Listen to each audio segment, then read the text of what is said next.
just like branding, my pricing has evolved. I opened my doors pricing like the designer I worked for when I was in my undergrad, because that's all I knew. And then I started to look at how I was having intense, heated conversations because I felt like I wasn't making enough hourly, plus I was trying to charge a markup.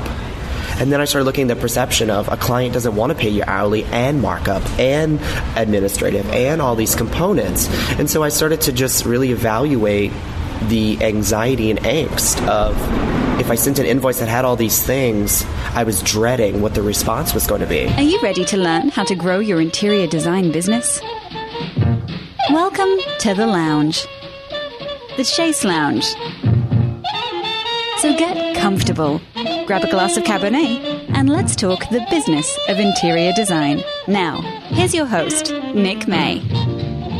Well, welcome, and thanks for joining me today in the lounge. I'm Nick May, your host, and today we're going to be talking about growing your interior design business. So whether you're in Chicago, Milan, or Juneau, Alaska, I know you want to do one thing. You want to grow your interior design business, and we're going to do just that by finding out how successful designers do that from around the world. Today is no exception. Today is the last interview out of all of the interviews that I did when I was down in Atlanta at the Design Bloggers Conference. So super excited about my talk with Eric Hodel. We're going to get into that in just a minute. But before we jump in, let me remind you there's a few ways in which I would love to connect with you over at Stitcher and iTunes and on our website, thechaiseloungepodcast.com. You can go over there. You can see show notes. There will be links to things we talk about. You can also connect to us via Facebook from our website. So that's probably the easiest way. I could probably rattle off the long URL name, but that would be ridiculous. Would love to connect with you. Usually on Facebook and on Instagram, you will see me posting pictures of folks that are coming up, that I'm getting ready to interview, people that I've just interviewed, shows that have gone live, as well as when I'm out and about doing events and covering different things. So this week, I am just finishing up in Dallas, Texas. I have been down meeting some fantastic designers at the Interior Design Society National Convention here in Dallas. We were at the World Trade Center here in Dallas, and it has been fantastic. I've met some great designers. I conducted an interview yesterday with a gal that sat on a panel with me talking about building a breakthrough brand. And so that interview will be coming up. I have met some other folks that I'm very excited to reach out to and interview. We were going to do them while I was here, but then I didn't have my microphone and my computer set up and all of that kind of thing. But anyways, I'm excited to have them on the show. Two of the really cool people that I met yesterday, kind of late in the show. You never know when you're going to meet somebody. But at the very end of the event last night, I went over and there was two guys that won a bunch of awards. I hadn't spoken to them yet. So I introduced myself, found out that they're from Juneau, Alaska, hence my shout out to Juneau, Alaska, and they're going to come on the show here in a few weeks, and they're killing it. They're in Juneau, Alaska. I was like, really? There's interior designers in Juneau, Alaska? And these two guys, they're just killing it. So I've learned that you just have to keep meeting people because you never know who you're going to meet. So it's been a great time down here in Dallas. Love doing live events. Love talking to people. Love talking about the business of interior design. So maybe you are an event organizer or somebody that needs a speaker. I would love to come and talk to your group, kind of the things that I've learned from talking to all the different designers and my experience owning and operating my painting business. A lot of what I shared yesterday comes from not only doing the show, but my experience building a team, marketing. So super excited to do all those kinds of things. My next event that I'm going out to do will be for High Point, North Carolina. So super jazzed to go to High Point. That's going to be in about a week and a half, maybe, I think I go. So hopefully I'll get the opportunity to interview some really great folks out there. I know I will because I'm covering the event for High Point Market Authority, and I know I'll be interviewing some folks for them. So this show is brought to you by a couple of fantastic businesses, designmanager.com. Design Manager is a way for you to manage your interior design business from a financial standpoint, from a customer management standpoint, and also covers project management. If you are still using spreadsheets and maybe you're using QuickBooks, QuickBooks is a great solution for some folks, but Design Manager was specifically built and designed for you, the interior designer. So go check out designmanager.com. They've got a 30-day trial. You won't be disappointed. And then, of course, Benjamin Moore. There's a lot of paints that are out there on the market. There's a lot of paint companies out there on the market. As a painter, I have chosen to use Benjamin Moore time and time again. They are the ones that help me get going in painting. You know, while I was here in Dallas, I was talking to somebody yesterday about vendors and working with the folks that support you. And we were talking about something else. We weren't talking about Benjamin Moore and paint, but he was talking about vendors and why he likes to come to the Dallas market. And it was because they give really great customer service, and he lives like in a totally different part of the country. And I was thinking, you know, that's the same reason why over the years I have always come back to Benjamin Moore. There's been other paint reps that have come chasing me down, trying to get my business, but there's really no way to win me over because Benjamin Moore has been there time and time again when I've had problems come up on a project, and you know that problems are going to come up, and you just never know where it's going to show its ugly head. And over the years, Benjamin Moore has just been phenomenal. So if you're not using Benjamin Moore and you're like, I don't know what the difference is between Sherwin-Williams and Benjamin Moore and some of the other companies, I would just say go talk to the reps and go talk to the folks that you'd actually be buying the paint, whether you're buying the paint or not.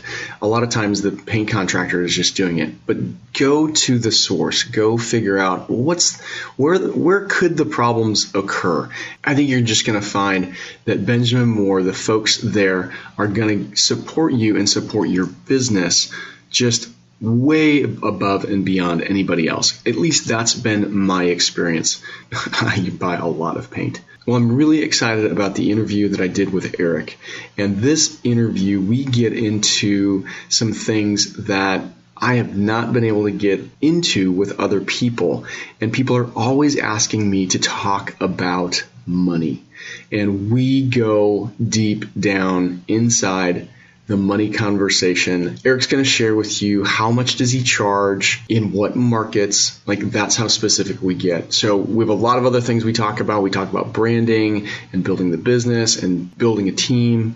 But the money conversation is the one that we have that is just so fantastic. So I think you're going to love my conversation with Eric Hodel. Today I'm in ADAC. I don't even know what ADAC stands for. I've got Eric Hodel with me here in the lounge. How you doing, Eric? Very well, thanks. So what does ADAC stand for? Do you know? So I think it's the Atlanta Decorative Arts Center. Okay. ADAC. So it's kind of like the design center for Atlanta. It is design and art, fixtures, furnishings, soft goods, sort of the hub of Atlanta. We all travel all over the world just to see it. And you come here often? I'll come a couple times a year, okay, just to shop for vendors and art and so on and so forth. Sure. And where are you from?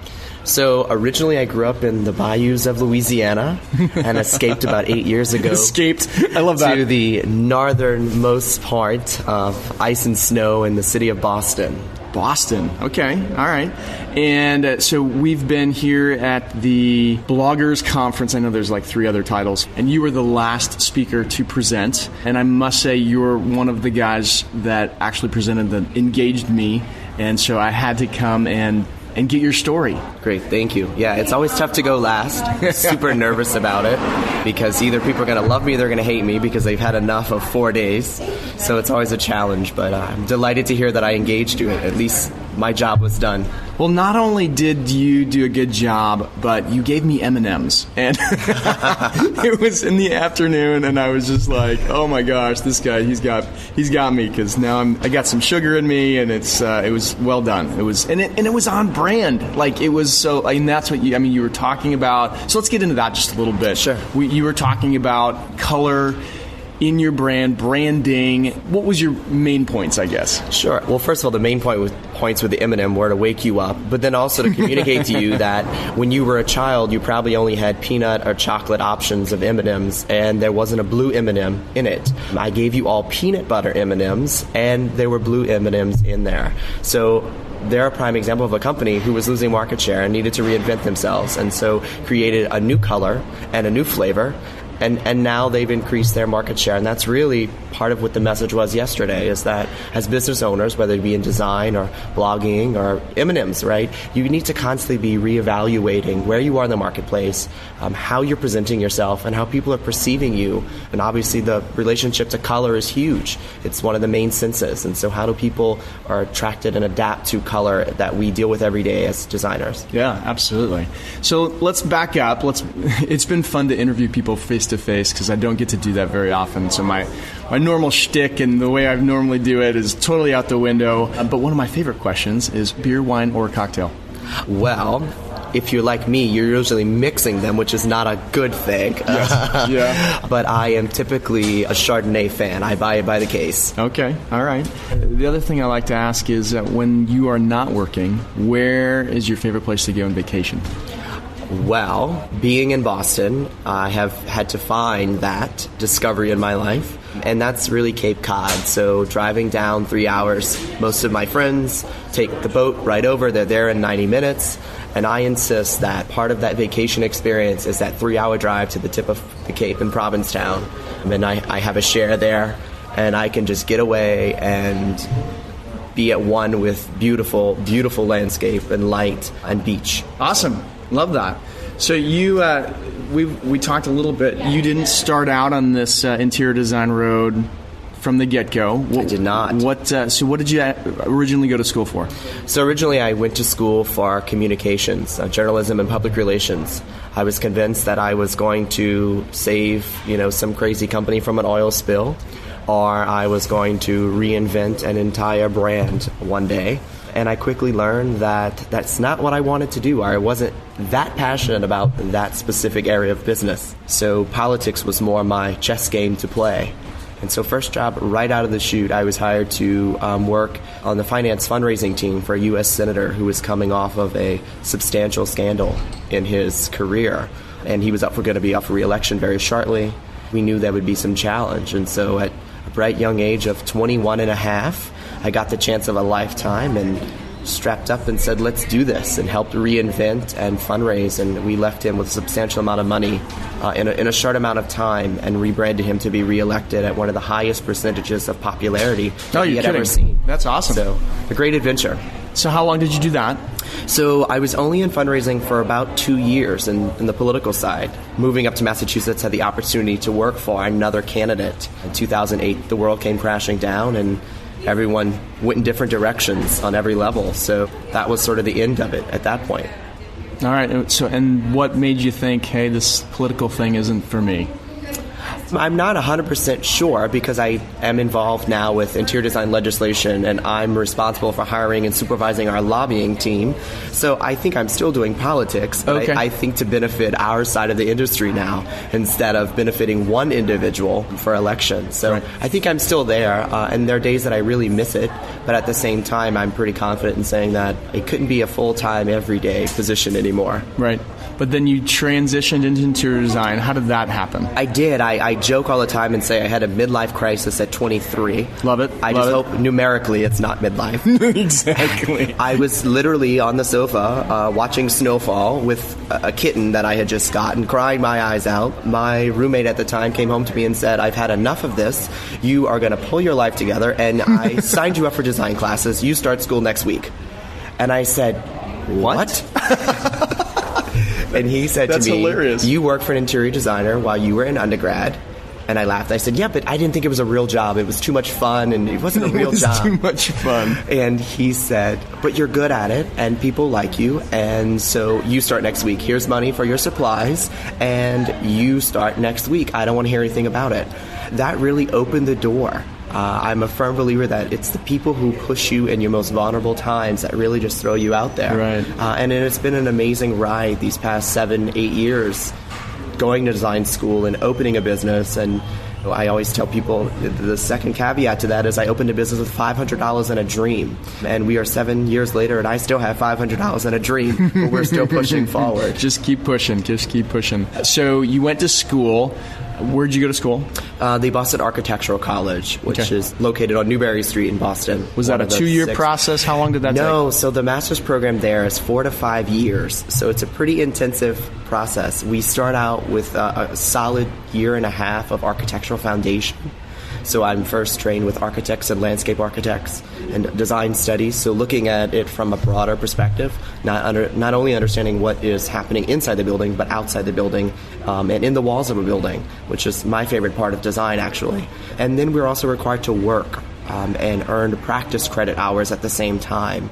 So it's this sort of work, play, work, live, a constant environment, which is what we actually work with every day with our clientele, whether it be in commercial, hospitality, or even in residential. How do people work and play? Right. So it's the foundation of that specific school's education. So is that like an internship that you're working? So it could be internship based, but a lot of people are actually working in full-time positions in firms and on design teams. And the hope is that by the time you're finishing your curriculum, you are leading a design team, or at least in a position that you could lead a design team in a firm. Luckily for me, I sort of decided that I wanted to lead it from right out the gate. And so I was able to open a firm in the process and be in school practicing in my own firm and leading a design team right on. Okay. So one of my other favorite questions is, tell us about your first client.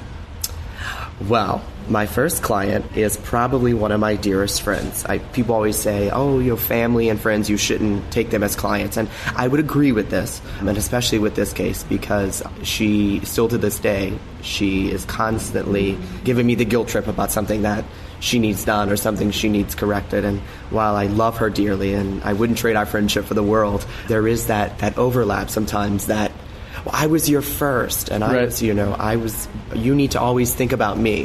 What's really interesting is she's a wonderful woman, and she is incredibly traditional, and she's an attorney, and so she is old school, and everything is heavy draperies, and lots of gold, and chintz, and flowers, and perfumes, and all the things that I sort of look at the design industry and say, I think there's a place, but that's not me. Right. So it was a very interesting lesson to learn early on that this process, or at least my process, is not about me. And it's about giving clients what they want. Absolutely. And helping them develop their own sense of style and place, and helping them write their own story. I can't write their story for them. I can only help them craft it and put it on paper.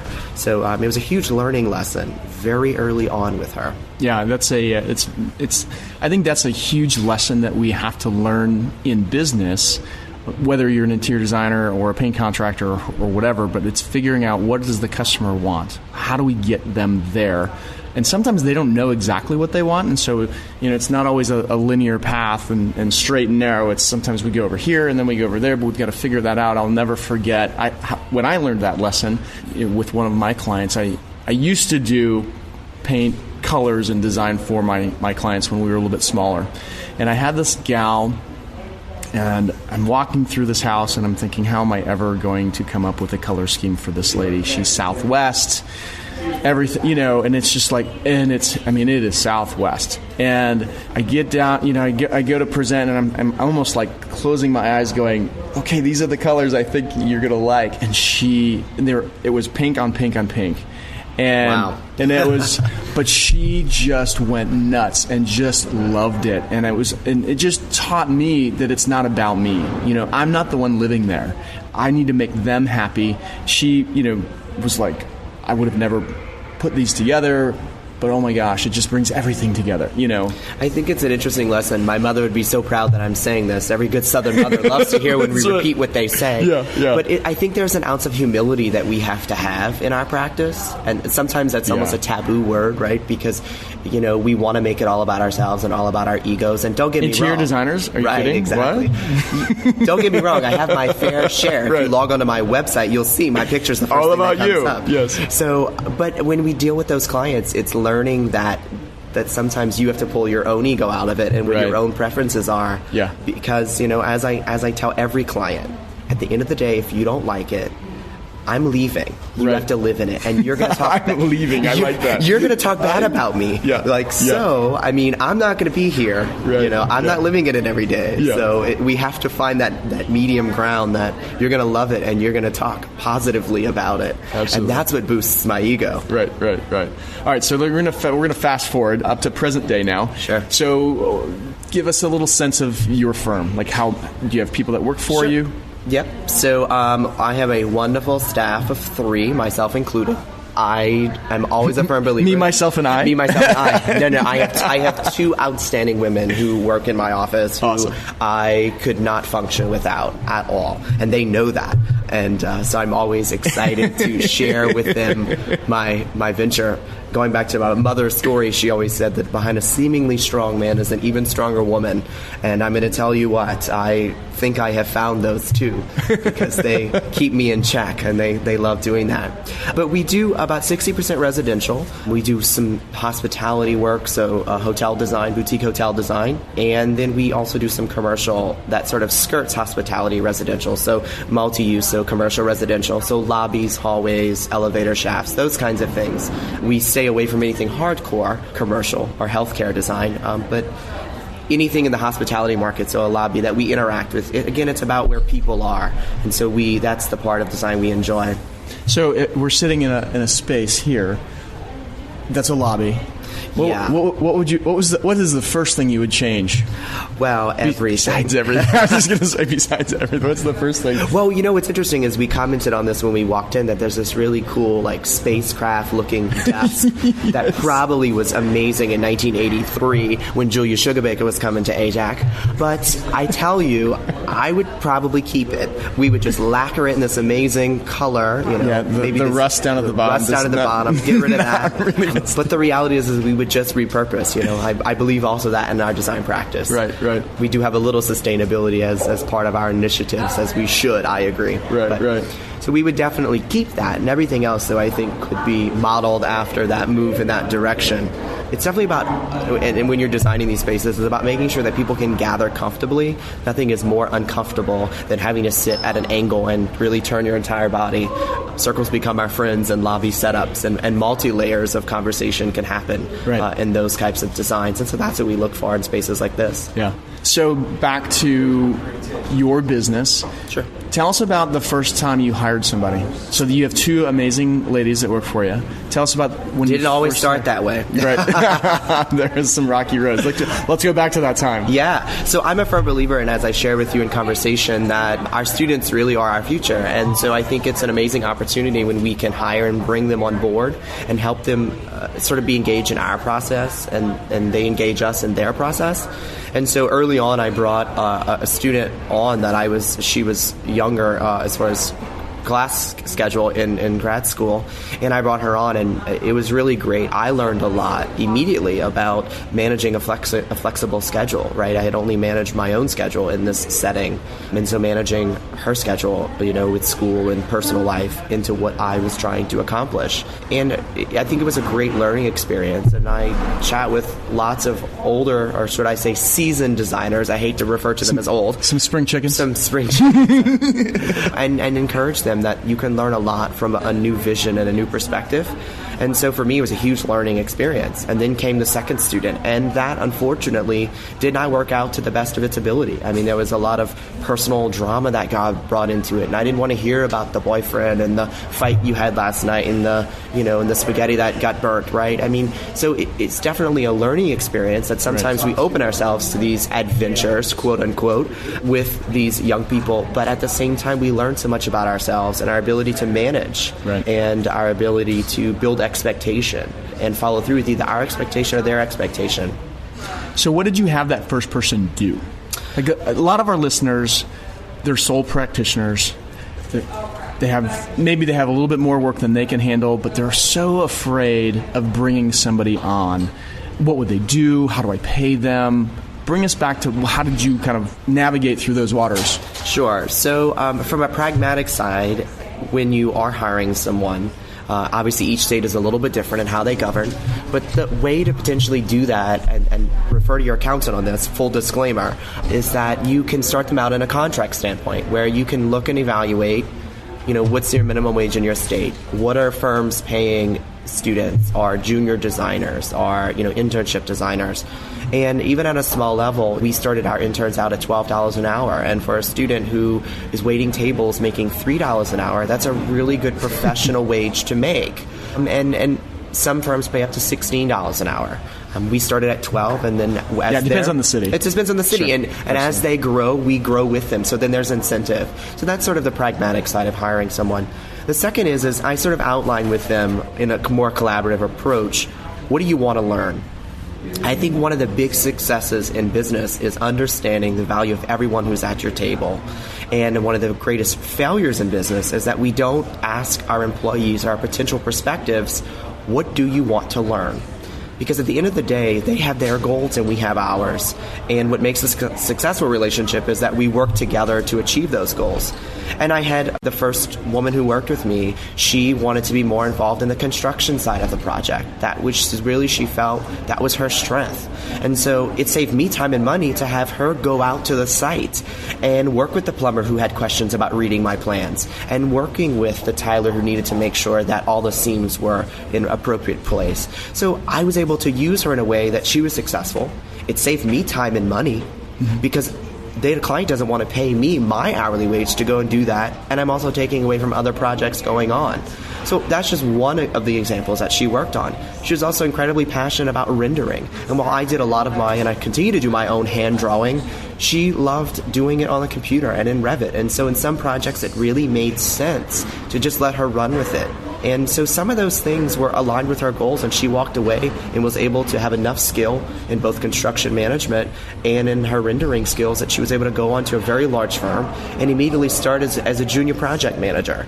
So at the end of the day, I felt that I got something very valuable at a reasonable wage, and I didn't feel like I was taking advantage, and I didn't lose vital time in my business. And she got valuable skill that allowed her to go on to the next level. And that's really, I think, the success in hiring these young people and bringing them in immediately and letting them dive in. One of the things I hear back from designers all the time is, I'm going to hire this person, I'm going to train them, and then they're just going to go off and start their own thing. Talk to me a little bit about your philosophy on that, and because obviously what you just described to me it was a win-win. She left, sounds like on good terms. You were happy with the experience that you had with her while she was at your firm, and she went on to probably go and make more money somewhere else. I guess maybe I approach the philosophy a little bit different, but I like to think I'm a little bit cutting edge in thinking that we as designers are our own worst competition. And the reason that your client connected with you and hired you is probably because what you brought to the table was something special. And there is a fear in every business. Nike has the fear that you're not going to like their shoe, and so you're going to buy an Adidas or Converse next time you go. There's a reality in business that we have to just face the fact that maybe something's going to go wrong and someone is going to leave and take that client. I'm a firm believer that you are your own worst enemy in that respect. You really need to just be aware and confident in what you do. Fear is what destroys business. Be confident that even when someone leaves you, that what you've taught them is the principles to go out and get their own clients if they're going to go out on their own. Sure. And if a client is leaving you to go with them, then chances are it's a time for you to reevaluate. What did I do wrong? Where did the relationship change? What is the new adventure that I will take next? We have to really look at these opportunities, and I say opportunities with an exclamation point, and redefine ourselves. Where did our brand get lost? Where did our message fall short of communicating? It's rarely about the client themselves, and it's more about what we did not do as business owners. And I think if business owners would take a quarter of responsibility for some of these actions, they would be stronger each day. And that's what I try to live in my practice. I fall short of it sometimes, but I go back to those two really great women in my office. They remind me to practice what I preach. And I think that's good. They keep me on my toes. So one of my favorite topics to talk about is how do you market your business? Obviously, you've done a fantastic job of branding your business. Talk to me a little bit first about your philosophy on that and how you did it for your business. Sure. My philosophy, I think, at the end of the day, is that your branding is continuous and that you absolutely at all times must be aware of what people are saying about you, what you're saying about yourself, what your clients are saying, what the other designer down the street that you beat out for a project or beat you out for a project is saying. Multi-million-dollar companies traded on the stock market are doing it every day. So it's important that as small businesses we are doing that. And so branding for me is an evolution. It's an evolving process. We've been in business now. August will be 6 full solid years. And the brand has changed 3 times. As I have evolved and strengthened in certain areas, or as staff has come and made an impact and clients have left their mark, it's important to sort of grow in that transition. And so I think evolution is obviously the most important part of my philosophy. When it comes to sort of branding and marketing, a little bit of it's organic. So word of mouth and relationship building is key. I have spent time coming from journalism. I believe heavily in advertising and print. But you can't spend all your time and all your money in that. You'll go broke very quickly. Yeah. So there's a little bit of, in that marketing capacity, of building relationships with editors and building relationships with publishers. And when they're doing selection pieces, or you're one of 3 designers featured because you went to the Mart and chose the 3 pieces of art you like, that's an opportunity for you to really put your voice out there. And I've been very, very fortunate to look at some non-traditional, so not just design-oriented magazines, but looking at lifestyle magazines, looking at magazines that are on the train, and approaching them and saying, hey, have you ever thought about choosing 3 designers and picking their favorite light fixtures and opening up conversation about how that relates to whatever you're running editorially? And sometimes just those simple pitches, as we would call it in the PR world, really make the difference. Because if you gave them the idea, 9 out of 10 chances you're going to be one of those 3. Right. And you have to realize that you're not going to be the star of it. They're not going to give you 6 pages, but they're going to give you enough coverage that gets your voice out. And that's what the basis of marketing is all about. And that's what begins the first conversation, that someone says, oh, I saw you in this. I heard your opinion on this. And that has been what has sort of opened me up in a market that I moved knowing one person. I didn't even have a first client then. I didn't even know where it was going to come from. I didn't even know what the design center was in Boston. And so it just became about building relationships. There is a great value in also advertising. But you have to do it creatively. Small business owners, sole proprietors, and businesses in their first 10 years can't write $25,000 checks for the cover or inside cover of a magazine, right? And that's okay.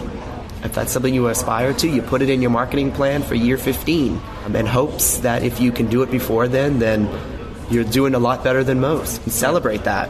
Do you spend money on print media right now? I do, and it's strategic. You have to just sort of make your plan out and decide what your target market is, who you want to be seeing you, and at what times. It's important to sit down and visit with the sales team of these magazines and just get a write-up of what each issue will focus on. Obviously, if it's a kitchen and bath issue, even in a lifestyles brand, and you don't do kitchen and bath, then don't spend $2,500 on an advertisement in that issue.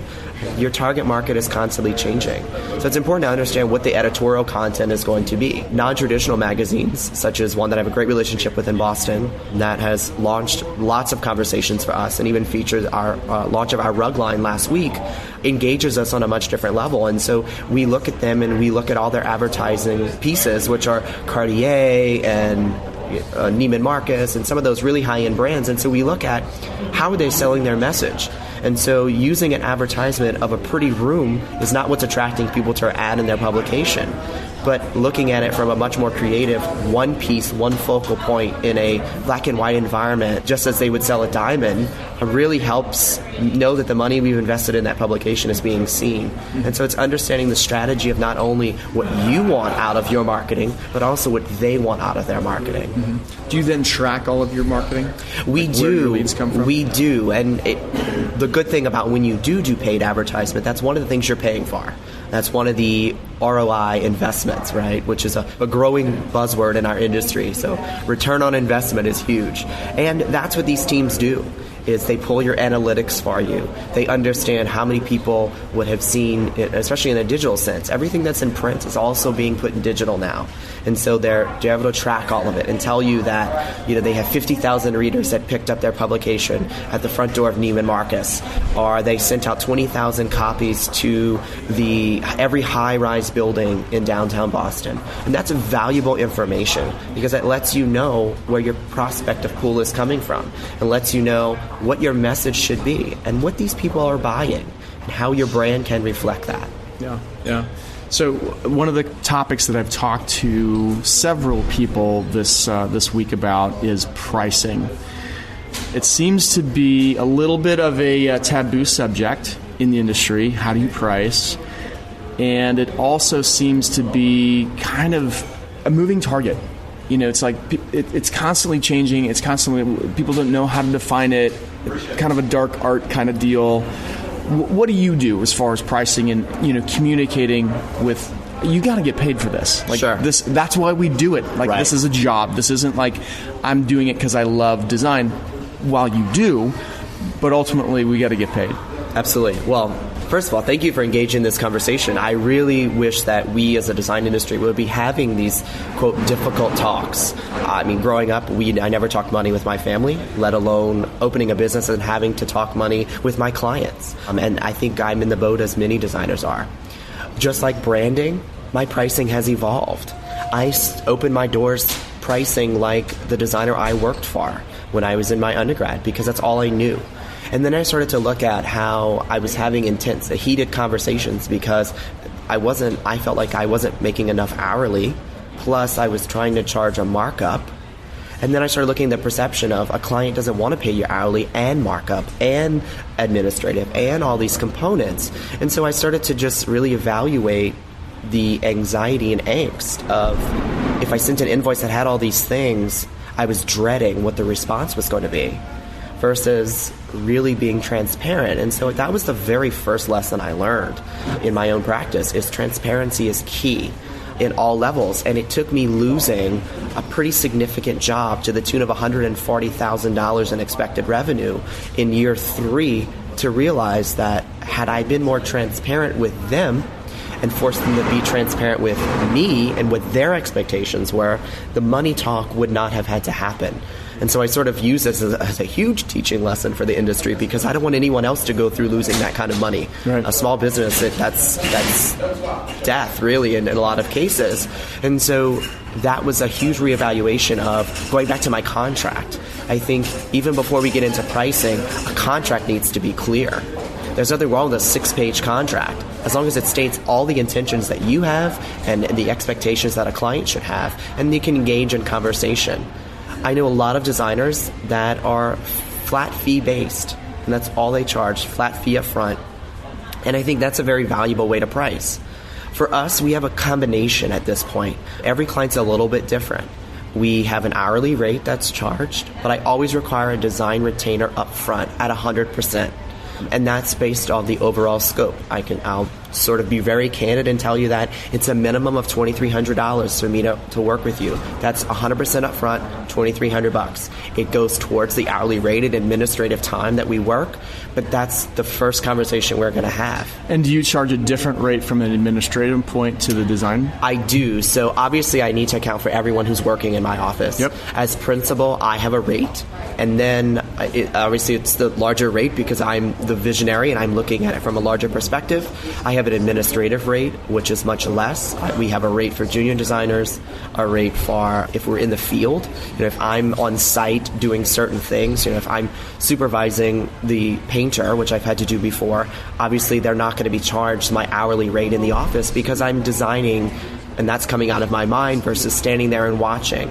And I think clients appreciate So is that less? that. It is. It is less. So if I'm on site, it's a less money. Can we talk numbers? Sure. I have no problem. People are always like, get numbers, Nick, get numbers. Yeah, I know. So each market's a little bit different. So in Boston, I'm $175 an hour as principal designer. Okay. I work in Michigan, and I have to charge $125 an hour. I work out of Louisiana, and I charge $125 an hour. Both of those markets, I'm at the top of the market. Mm-hmm. In Boston, I'm kind of in the middle. My mentor still only charges $90 an hour, and I keep telling her she's crazy. One of the things we talk about in branding, and I mentioned yesterday, was that you have to determine your own value. Mm-hmm. And, that value comes with what your clients are giving you and feedback and, sort of what you feel you're worth. I'm not in the position, and I never want to be in the position to tell someone you're only worth $125 an hour. But the market sort of gauges that for us in some respects. And so I recognize that in a higher demand market such as Boston, I can be at that amount. And we've discussed strategically that by the end of the year, we'll be at about the 200 level an hour because the demand, it's supply and demand. It's basic business analysis. Yeah. Then how does it break down with those other levels that you talked about? Sure. So administrative for us is $75 an hour. If I do purchasing and procurement. Right. So what we do with our clients when it comes to the product side is because they're paying a fairly hefty hourly fee, everything's billed direct to them, whatever our cost is plus tax and shipping, right? I mean, obviously I can't cover those two things in business. I'd be out of business very quick. But that's the added value they get with working with us, is that they get that direct cost. I'm very fortunate that there are some lines that I'm able to get up to 60% off of a retail price. And that's all based on relationship. Once you know these companies and you build relationships with them, from the corporate on down, it'll be more than your basic 15 to 20%. So that's where the money is sort of made in the relationship. So then the client is getting that value. They don't mind you paying you hourly because they recognize that they have to pay their stylist, hair salon paying them hourly, their accountants being paid hourly, their attorneys being paid hourly. They're not foreign to these concepts. What they are foreign to, or they struggle with the most, is when you tell them, I'm charging a mark up. Mm-hmm. So one of the things that if a client says, I want to pay a little bit less an hourly rate, then we say, well, that's fine, but then we actually give you 20% off of retail. So we do work in the back end in that respect. That's what I mean when we have different pricing structures. I wish we could always be all hourly for everyone. Not everyone sees it that way, or their experience working with other designers has been that. Mm-hmm. So they're more comfortable with the lesser hourly rate, and I'll just pay you the difference in product. Because they recognize that there is labor intensive in the ordering process, in the shipping process, in the delivery and installation process. So you will give them a less hourly rate, but then make some money on the product. Right. Okay, that 25%. Right. Okay, that makes sense. Awesome. I don't think we've ever had such a candid conversation on the show, and I think our listeners... Hope I don't get into trouble. Yeah. No, and I'm hearing this. I was talking with Christopher last night, and we were talking about why is it so taboo? Why, let's just talk about it. And so many people are in different markets, and just because, we talk in the painting industry, we talk about, what's your hourly rate? And it really doesn't mean anything, because it's like, even though we charge it on the front end, it's not like I've gone on the back end and gone, oh, well, that was 47 hours and now we'll charge you. No, we're hoping that we're hoping really to get it done in less time than I have estimated. And we've charged $40 an hour or $50 an hour. But really, we may end up making $65 an hour. Right. Well, I think, or the hope, as far as I'm concerned, is that some of these candid conversations, and Christopher and I, and even when you met with Drew, we were talking very candid the other night, and I said, I hope that the small conversations that we're making will eventually ripple out like a pebble in a pool, right? And they'll become larger and larger. One of the things that hurts us in the interior design industry is that we are not consistent. And so one person's experience with this designer goes sour, and they expect that you're going to behave the same way. And that hurts us in advancing our profession. An accounting rate is accounting rate pretty much across the country. Law fees are about the same across the country.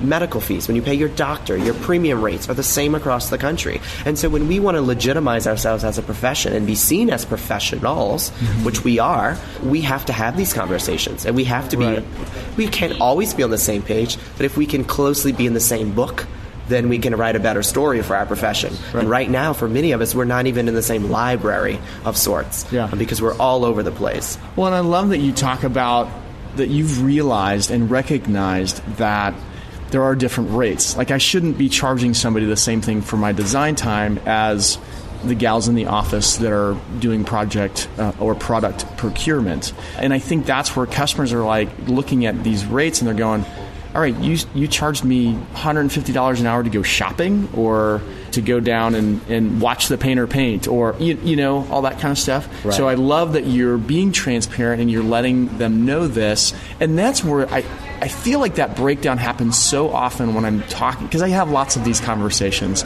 I've had them a lot this week, and people are telling me, this customer was just ridiculous. And in the back of my mind, I'm thinking, well, didn't you have that conversation on the front end and talk about it? And that's what they're not doing. They're not having that conversation up front. And so what's happening is you're emailing a bill to a client, which, by the way, I completely am against.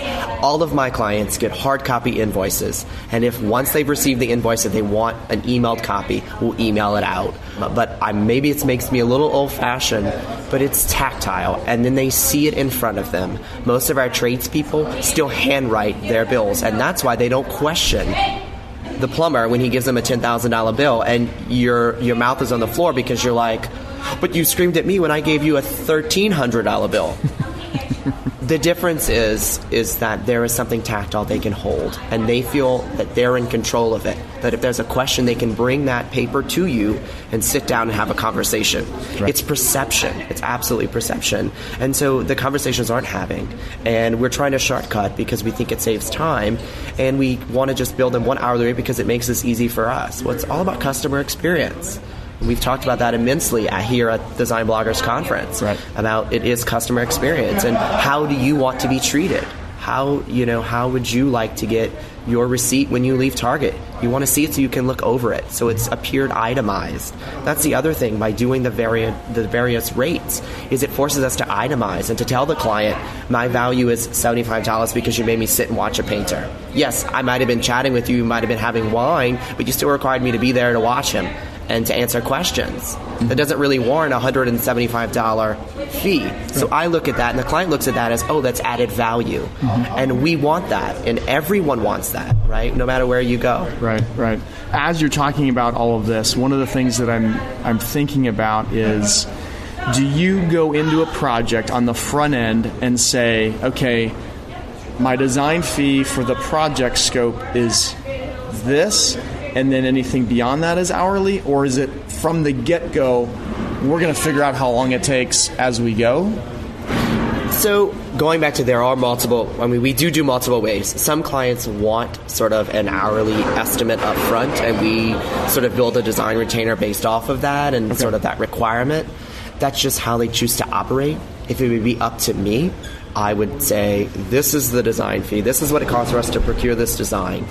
And anything after that, purchasing, project management, it's all billed hourly at our rate, at our varying rates. It's so difficult, and we really try to quantify our times at this point in the profession. We really try to be as accurate as we can. But what we cannot take into account is when the client comes back and says, I want to change this, and I want to change that, I want to do that. So you can't shortchange yourself, because guess what? When you decide your taxes aren't correct and you forgot to give them information, they're still going to bill you for those changes because that is their decision, your decision to not give them that information. So they are making the decision to protect themselves. At the end of the day, they still have to run a business. And it's important that we recognize that too. We still have to pay our staffs and run a business effectively. Absolutely. Gosh, we've been all over the board. We've gone way deep into pricing, and that conversation, I think, is just going to blow blow everybody's mind. I mean, I just cannot even believe we finally have had a real conversation around pricing. So thank you so much. You're welcome. I'm always glad. If at the end of the day, if we can be working together to advance and help each other, then I'm happy to do it. Well, and that's the other thing that we haven't even touched on, the fact that your position with ASID now in Boston, are you the president of the chapter? I am, yeah. So the wonderful task, I like to think of being chapter president. So I'm almost at a year. My term actually began 6 months early. So it's been an adventure. Usually it's a year term, and you sort of get in and get yourself all situated, and it's almost over. And as I told my board last month, I said, I'm ready to start looking at my honeymoon phase in these next 6 months, since I've already done it for a year. So, but it's been a wonderful experience. It's afforded me some great interactions and ability to really make a difference for our industry. And obviously it's something I think that all people in our industry should be working towards. There's so many options. It's a very inclusive and open society, unlike previous sort of perceptions. It is the society for all areas of design, not just commercial, residential. We are really looking at advancing the profession under one unified voice for everyone who's involved. And our industry partners, our educators, our students, and anyone who really wants to be engaged in the design process. As you kind of came into this position, what were one or two things that you wanted to get accomplished during your term? The first thing was that at the end of the day, I wanted whatever we did to be about an experience. We learn through experience. We grow through experience. And so not just sitting through a continuing education class and hearing about how carpet comes together. The reality is that important? Yes. But I can watch a podcast or I can go on YouTube. But if I can engage our prospective members or our current members and having them interacting and actually weaving it themselves and experiencing dyeing the textile, really getting the nit and gritty that we don't often get to do. That's really what experience has been about. I'm really excited that I go back to Boston and we will be gearing up for our annual gala. And the annual gala will be held at the Edward Kennedy Institute in South Boston, which is attached to the JFK Library. What's great about the Institute is that it's designed to have the replica of the Senate inside of it. And so our awards gala ceremony is based in the Senate. And so I've been working with the team to develop the program structure that will have sort of a State of the Union kind of feel. How appropriate for you. Well, right. Politics is coming full circle for me. And I'm really excited. I have to tell you, I've been able to secure 2 industry partners who are very tall, broad shoulders, and they're going to be dark suits and sunglasses, and I will get to stand at the doorway and they'll announce, Mr. President, and I'll get to come in, which is, it's going back to that ego thing, I suppose. This is my shining moment. You got to play that music that they play for this president. That would be awesome. We're working on that. But ultimately, that's an example of what experience is about. We want people to leave with an environmental sort of element that they've been encased in this. And so that was a huge goal for me. And the second one is that we always leave people appreciated for even attending, that people are thanked. I mean, for many people in our industry, in the volunteering sector, because by the way, I'm a volunteer. It takes me 40 hours a week to run this organization of 5 states and 1,200 people, but it's a thankless job sometimes, and so we have got to always be thanking everyone for just even attending. People that take their time to be engaged in the industry and advance our profession have to be thanked, and we have to be grateful for that. And I tell my board all the time that at the end of the day, if you get tired of me saying I'm grateful and thank you, then I'm doing my job. Yeah. So are you going to leave this team with $7 million in the bank when you leave as well? Well, no, but I'm not sure even our national office would have that. They wouldn't let us keep that. They would want us to share the wealth. I know. We are leaving with a nice little chunk of change to continue for our organization to thrive. So I'm happy about that. That's great. So what's coming up next for you? Obviously, in 6 months, you'll have a lot more time on your hands, and you can do whatever. You mentioned earlier you've got a rug line. Anything else big picture on the horizon for you? Well, the hope is that the rug line will continue to grow. It launched last week. We've already sold 5 rugs, which is exciting. It may not seem like a lot, but when you're looking at custom level, that's a pretty big deal. Yeah. So we'll introduce a second set of designs in the fall, and we'll sort of grow with that.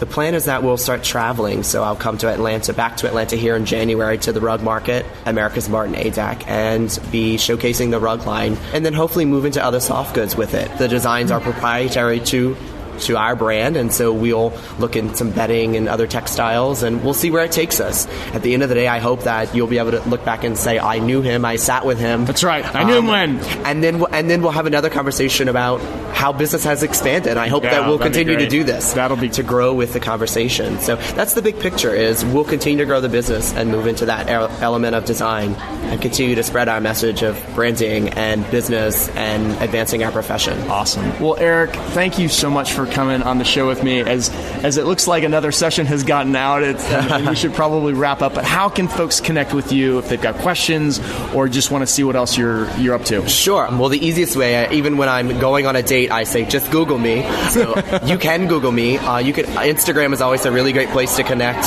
It's Eric M. Haydel on Instagram, and so through other social media outlets. Or you can email me or even make a phone call. At the end of the day, I want to be absolutely approachable, even when you'll say, maybe I knew you when. That's right. Please feel free just to reach out. I'm always glad to connect and help anyone with questions. Awesome. Thank you so much for your time. Thank you for Eric. having me. Yeah, thanks. I think that's going to be an interview you guys are going to want to go back and listen to over and over. I know for me, when I listen to different podcasts, I'll listen to them mostly when I'm driving or if I'm at the gym working out. And so I'm typically doing something else.